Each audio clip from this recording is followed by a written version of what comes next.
एक बार की बात है। एक आदमी अपनी किस्मत से बहुत परेशान था। वो हर समय अपने आप को कोसता रहता कि मुझे कैसा जीवन मिला है, क्या जिंदगी है। मुझे हर समस्या है, हर दुख मुझे ही घेर लेता है, हर समस्या मुझ पर ही आती है। एक दिन वो ऐसे ही बैठा हुआ अपने आप को कोस रहा था कि मेरी किस्मत कैसी है, मेरा भाग्य क्या है, मेरा जीवन क्या है। तभी अचानक एक बाज आता है और शिकार को अपने पंजों में पकड़कर पेड़ पर बैठ जाता है और वहीं वो अपने शिकार को खाना शुरू कर देता है। जिसे देख आदमी फिर कहने लगता है वह कितनी मज़ेदार जिंदगी जी रहा है। न खाने की चिंता, न पीने की, न पहनने की, न परिवार की। शिकार करता है और खुली हवा में घूमता है, कभी इधर तो कभी उधर। सारा दिन आकाश में भ्रमण करता रहता है। ये असली जिंदगी है, वह जिंदगी जी रहा है। और फिर वह आसमान की तरफ देखता है और जोर से चिल्लाता है कि काश मैं भी बाज होता, तब मुझे भी कोई दुख या परेशानी नहीं होती। काश मैं भी एक बाज होता। जब वह 2-3 बार जोर जोर से चिल्लाता है कि काश मैं भी बाज होता, तो मुझे भी दुख नहीं होता या कोई परेशानी नहीं होती। तभी अचानक आसमान में बादल गरजने लगते हैं और आकाश से आवाज़ आती है कि हे इंसान, क्या हमने सच सुना है कि तू हमारी दी हुई जिंदगी से तंग आ चुका है और बाज बनना चाहता है। तो आसमान से आने वाली इस आवाज़ को सुनकर व्यक्ति हैरान हो जाता है और आसमान की ओर देखकर कहता है, हाँ, मैं अपनी ज़िंदगी से तंग आ चुका हूँ, क्योंकि हर समस्या मेरे साथ है, हर दुख मेरे साथ है। तभी आसमान से आवाज़ आती है, हे इंसान, एक बार फिर सोच ले। हमने तुम्हें बहुत प्यारी ज़िंदगी दी है, परंतु यदि तुम फिर भी चाहते हो कि हम तुम्हें बाज बनाएं, तो हम तुम्हें बाज बना देंगे। लेकिन एक बार जब हम तुम्हें बाज में बदल देंगे, तो हम तुम्हें कभी भी इंसान में नहीं बदलेंगे। तो आदमी तुरंत जवाब देता है कि मैंने सोच लिया है कि मुझे बाज बनना है, और एक बार जब मैं बाज बन जाऊंगा तो फिर कभी नहीं कहूंगा कि मुझे इंसान बनना है। तभी ऊपर से तुम्हारी इच्छा अनुसार आवाज़ आती है और वह व्यक्ति बाज बन जाता है। जैसे ही वह इंसान बाज बनता है, वह खुली हवा में उड़ने लगता है। वो कभी इधर उड़ता है तो कभी उधर उड़ता है और सोचता है कि ये कितनी मज़ेदार जिंदगी है। यह एक वास्तविक जीवन है, ना कोई तनाव, ना कोई परेशानी और ना ही कोई डर। वो काफ़ी देर तक हवा में उड़ता रहता है, 2-3 मिनट तक अपने पंख फड़फड़ाता है और फिर पंख फड़फड़ाना बंद कर देता है और काफ़ी देर तक हवा में तैरता रहता है। इस तरह शाम का समय करीब आ जाता है और वह सोचता है कि रहने के लिए कोई जगह होनी चाहिए, मेरा अपना घर होना चाहिए जहाँ मैं रात को रह सकूँ। फिर वह तिनके और लकड़ी इकट्ठा करना शुरू कर देता है और एक ऊंचे पेड़ पर अपना घोंसला बनाना शुरू कर देता है। वह एक एक लकड़ियाँ इकट्ठा करके अपने लिए एक सुंदर घोंसला बनाता है और रात को उसी में सोता है। और वह सोचता है कि वह सुबह उठकर शिकार करेगा और सुबह फिर मौज मस्ती करेगा और खुली हवा में उड़ेगा। और सुबह वह शिकार करने जाता है और खुली हवा में उड़ता रहता है और ऊपर से जाकर नीचे की ओर देखता है कि कोई शिकार दिखे ताकि मैं उसे वहीं पकड़कर खा सकूं। लेकिन उसे शिकार नहीं मिला। बहुत समय बीत गया, वह शिकार ढूंढता रहा, लेकिन उसे कुछ नहीं मिला।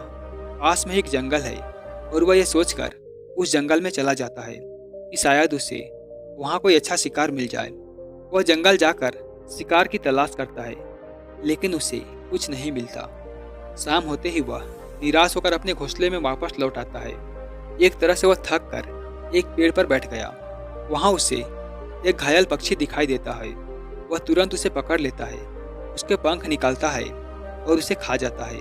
उस पक्षी को खाने के बाद वो अपने घोंसले में लौट आता है और सोचता है कि भले ही यह पक्षी बीमार है, लेकिन खाने के लिए कुछ हो गया। और वो अपने घोंसले में पहुंचकर आराम करने लगता है और सोचता है कि सुबह मैं कोई अच्छा शिकार पकड़ लूँगा और अपनी भूख मिटा लूँगा। और सुबह होते ही वह फिर शिकार की तलाश में खुली हवा में उड़ने लगता है, लेकिन आज भी उसे कुछ नहीं मिल पाता। काफ़ी समय बाद वो आसमान में ऊंची उड़ान भरता है और अपनी चालाक आंखों से शिकार की तलाश करता है, लेकिन उसे कुछ मिलता नहीं है। फिर वो उस जंगल की ओर गया, लेकिन वहाँ भी उसे कुछ नहीं मिला। ऐसे ही उड़ते उड़ते शाम हो गई और वह निराश होकर अपने घोंसले में लौट आया। रास्ते में वह एक पेड़ पर बैठ जाता है और सोचता है कि हो सकता है आज भी वहाँ कोई बीमार पक्षी मेरा इंतजार कर रहा हो। लेकिन हर बार किस्मत में हार नहीं होती। इस बार उसे कोई पक्षी नहीं मिला और वह थक कर अपने घोंसले में वापस चला गया और घोंसले में पहुंचकर वह भूखा ही सो जाता है और सोचता है कि कल सुबह वह कोई बड़ा शिकार पकड़ लेगा और आज की भूख भी मिटा लेगा, और वह रात को अपने घोंसले में गहरी नींद सोता है। लेकिन अचानक एक तेज तूफान आया जिसने उसे और उसके घोंसले को अलग दिशा में फेंक दिया। जहां वह गिरता है वहां एक नुकीली छड़ी होती है जो उसके पंजे में फंस जाती है और उसे बुरी तरह घायल कर देती है। तूफान रुकने के बाद तेज बारिश शुरू हो जाती है, लेकिन किसी तरह वह पेड़ के नीचे छुपा रहता है। रात बड़ी मुश्किल से कटी। सुबह होते ही बारिश रुक जाती है और चारों ओर खुशियां छा जाती है। नदियां और झरने बहने लगते हैं। सब कुछ सामान्य जैसा हो जाता है, लेकिन यह बाज अब पहले जैसा नहीं रहा। इसका पंजा घायल हो गया है। डंडे की वजह से उसका पंजा बुरी तरह जख्मी हो गया है। और आपको बता दें कि बाज का पंजा अपने शिकार को पकड़ने में बहुत अहम भूमिका निभाता है, क्योंकि बाज अपने शिकार को पंजे की मदद से पकड़ता है और फिर चोंच की मदद से खाता है। लेकिन अब उसका पंजा खराब हो गया है और वह 2 दिन से भूखा है। वह शिकार की तलाश में कुछ समय के लिए उड़ता है, शायद एक बीमार पक्षी ढूंढता है, लेकिन हर बार उसे एक बीमार पक्षी नहीं मिलता। कुछ देर उड़ने के बाद वह भूख और दर्द के कारण एक पेड़ पर बैठ जाता है। पेड़ पर बैठते ही उसे पता ही नहीं चलता कि कोई और मुसीबत उसका इंतजार कर रही है। आसमान से 8-10 कौवों का झुंड आकर उसे परेशान करने लगता है और उसके घाव पर चोंच मारने लगता है। उन्हें पता चला कि यह बाज भूख के कारण घायल और कमजोर है। वह उनसे बचने के लिए थोड़ा उड़ता है और फिर एक पेड़ पर बैठ जाता है, लेकिन उन्होंने उसे जाने नहीं दिया। वह फिर उड़ता है, लेकिन वे बार बार आते हैं और उसे परेशान करते हैं। कौवे अक्सर बाज के साथ ऐसा ही करते हैं, लेकिन फिर बाज भी कौवे के साथ खेल खेलता है। जब कौवा का झुंड बाज को परेशान करता है तो बाज सीधा आसमान में ऊंची उड़ान भरने लगता है। कौवे भी ऐसे ही उड़ने लगते हैं, लेकिन कुछ देर तक उड़ने के बाद वे इतनी ऊंचाई पर पहुंच गए जहां उन्हें उचित ऑक्सीजन नहीं मिल पाती। उनका दम घुटने लगता है और वे इससे ऊपर नहीं जा पाते।